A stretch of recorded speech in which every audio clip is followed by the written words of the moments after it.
उसकी बहन ने करवा चौथ का व्रत रखा। सारे भाई भोजन करने आए तो और अपनी बहन से बोले, आ बहन तू भी खाना खा ले। उनकी माँ बोली, आज वो खाना नहीं खाएगी, इसका करवा चौथ का व्रत है, जब चांद दिखेगा तभी खाना खाएगी। तो उसके भाइयों ने छल कपट से ले आए आग जलाकर छलनी से चांद दिख दिया तो वो अपनी भाभीियों से बोली, चलो भाभी, चांद निकल आया है, अर्घ दे दो।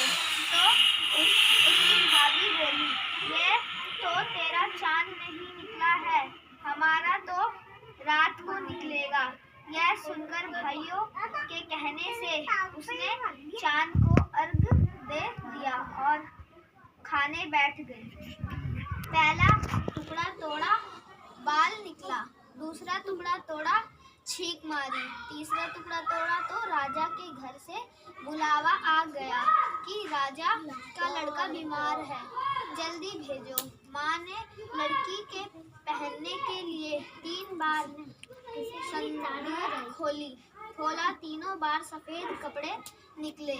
अब उसको सफेद कपड़े पहनाकर ही ससुराल भेज दिया और माँ ने लड़की के पल्ले में एक सोने का सिक्का बांध दिया और बोली, रास्ते में जो भी मिले पैर पड़ती जाइए, जो तुझे सुहाग का आशीष दे उसे सोने का सिक्का दे देना और कपड़े को गांठ लगा लेना। अब उस रास्ते में जो कोई भी मिला सबके पैर पड़ी पर किसी ने सुहाग का आशीर्वाद दे दिया। अब वह ससुराल में आई तो दरवाजे पर छोटी ननद बोली, तुम हो, सपूती हो, 7 बेटों की माँ हो, मेरे भाइयों का सिर देगी। अब उसने सोने का सिक्का ननद को देकर पल्ले को गांठ मार ली। उसके बाद वह अंदर आई, आकर देखा कि उसका पति मरा पड़ा है। अब वह उसे लेकर एक काठरी में पड़ी रही। 1 साल तक उसकी सेवा करी। उसकी सास बांदी के हाथ बची कुची रोटी भेज देती। इस प्रकार उसे अपने पति की सेवा करते करते 1 साल हो गया। करवा चौथ का व्रत आया। सारी पड़ोसनों ने नहा धोकर करवा चौथ का व्रत रखा। सबने सिर धोकर हाथों में मेहंदी लगाई, चूड़ी पहनी। वह सब देखती रही। एक पड़ोसन बोली, तू भी करवा चौथ का व्रत कर ले। तब वह बोली, कैसे करूं? तो वह बोली, चौथ माता की कृपा से सब ठीक हो जाएगा। उसके कहने से उसने भी व्रत रखे। थोड़ी देर के बाद करवे बेचने वाली आई। करवे लो भी करवे लो, भाइयों की प्यारी करवे लो। एक करवे वाली मेरे को भी करवे भेजा। वह कहने लगी, मेरी दूसरी बहन आएगी, वो तेरे को करवे देगी। दूसरी आई, करवे लो, भाइयों की प्यारी करवे लो। एक करवे वाली मेरे को भी करवे भेजा। तो वह बोली, मेरी तीसरी बहन आएगी, वो तेरे को करवे देगी। इस तरह 5 बहन आई, आकर चली गई, पर किसी ने भी करवे नहीं दिया। फिर छठी बहन आई और बोली, मेरी 7वीं बहन आएगी, वह तुझे करवे ले जाएगी। बस तू सारे रास्ते में कांटे बिखेर कर खूब चिल्लाती हुई आएगी तो उसके पैर में कांटा चुभ जाएगा। तब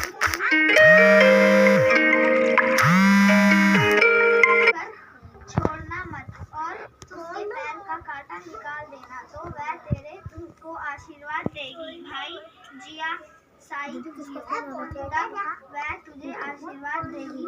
तो उससे करवे मांग लेना, तब वह तुझे करवे देकर जाएगी। फिर तू उजमन करना जिससे तेरा पति अच्छा हो जाए। तब उसने वैसा ही किया। सारे रास्ते में कांटे बिछा दिए। जब वो करवे लेकर खूब चिल्लाती हुई आई तो उसके पैर में कांटा चुभ गया। उसने उसका पैर पकड़कर छोड़ा नहीं और उसका कांटा निकाल दिया। तो उसने आशीर्वाद दिया। तब वह बोली, जब तूने मुझे आशीर्वाद दिया है तो करवे भी देकर जा। तो वह बोली, तूने तो मुझे ठग लिया। वह कहकर उसने करवे दे दिए। तब अब करवे लेकर उसने उजमन की तैयारी की, व्रत रखा। राजा का लड़का ठीक हो गया और बोली, मैं बहुत सोए नहीं, 12 महीने हो गए तेरी सेवा करते करते। फिर उसने चौथ माता का उजमन अच्छी तरह से किया। अब उसने चौथ माता की कहानी सुनी और उजमन करा। अब वह दोनों चौपड़ खोलने लग गए। इतने में उसकी बांदी तेल की पली और गुड़ की डली लेकर आ गई। दोनों को खेलते देखकर सासू ने जाकर बोली, महलों में खूब रौनक है, तेरी बहू चौपड़ साथ खेल रही है। इतनी सुनकर सासू देखने को आई। दोनों को देखकर बहुत खुश हो गई। बहू ने सास के पैर दबाए।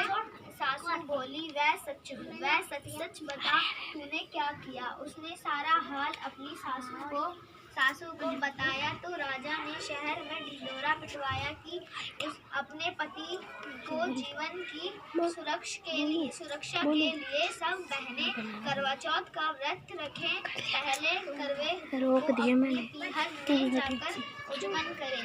है चौथ माता जैसे राजा के लड़के वैसे सब किसी को देना। कहानी सुनते समय कटोरी में चावल लें, चांद को अर्घ देते समय आशीर्वाद बोले। गणेश जी की कहानी। गणेश जी की कहानी। एक बुढ़िया थी, उसका बेटा और बहू थी। वह बहुत गरीब थे। बुढ़िया माई हर रोज गणेश जी की पूजा करती और गणेश जी हर रोज बुढ़िया को कहते, बुढ़िया माई कुछ मांग ले। बुढ़िया कहती, मैं क्या मांगू।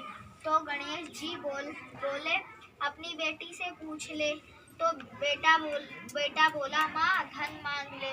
बहू से पूछने लगी तो बहू बोली, सासू जी पोता मांग लेना। बुढ़िया ने सोचा कि दोनों अपने मतलब की मांग रहे हैं, सो पड़ोसन से जाकर पूछूं।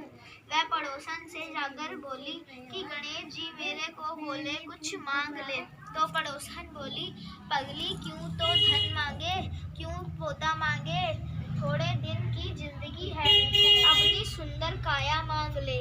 झार आकर बुढ़िया सोचने लगी कि बेटा बहू भी राजी हो, उसकी भी माननी चाहिए। चाट लिया और बोले, बुढ़िया माई कुछ मांग।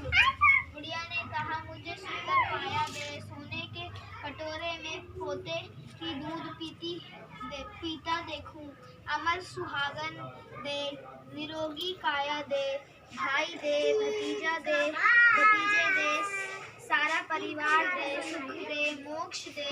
गणेश ने कहा, बुढ़िया माई तूने तो मुझे ठग लिया, सब कुछ मांग लिया, अब जैसा बोला है वैसा ही हो जाएगा। और गणेश अंतर्ध्यान हो गए। अब बुढ़िया माई को यहाँ सब कुछ वैसा ही हो गया है। गणेश महाराज जैसा बुढ़िया माई को दिया वैसा सब किसी को देना। याली बोलिए। एक दिन गणेश जी महाराज चुटकी में चावल लेकर गए।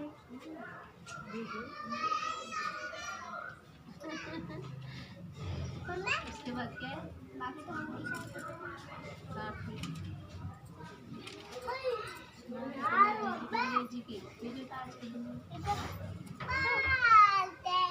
गणेश जी की कहानी। एक दिन गणेश जी महाराज चुटकी में चावल और चम्मच में दूध लेकर घूम रहे थे कि कोई मेरी खीर बना दो। सब ने थोड़ा थोड़ा सा सामान देकर मना कर दिया। तो एक बुढ़िया बोली, ला बेटा मैं तेरी खीर बना दूं। और वह कटोरी ले आई। तो गणेश जी बोले कि बुढ़िया माई कटोरी क्यों लाई, टोप लेकर आ। अब बुढ़िया माई टोप लेकर आई और वह दूध से भर गई। गणेश जी महाराज बोले कि मैं बाहर जाकर आता हूँ, जब तक तू खीर बनाकर रखना। खीर बनकर तैयार हो गई। अब बुढ़िया माई की मुंह में पानी आ गया। वह दरवाजे के पीछे बैठकर खीर खाने लगी तो खीर का एक छींटा जमीन पर गिर गया, जिससे गणेश जी का भोग लग गया। थोड़ी देर के बाद बुढ़िया गणेश जी को बुलाने लग गई तो गणेश जी बोले, बुढ़िया माई मेरा तो भोग लग गया, अब तेरी बहू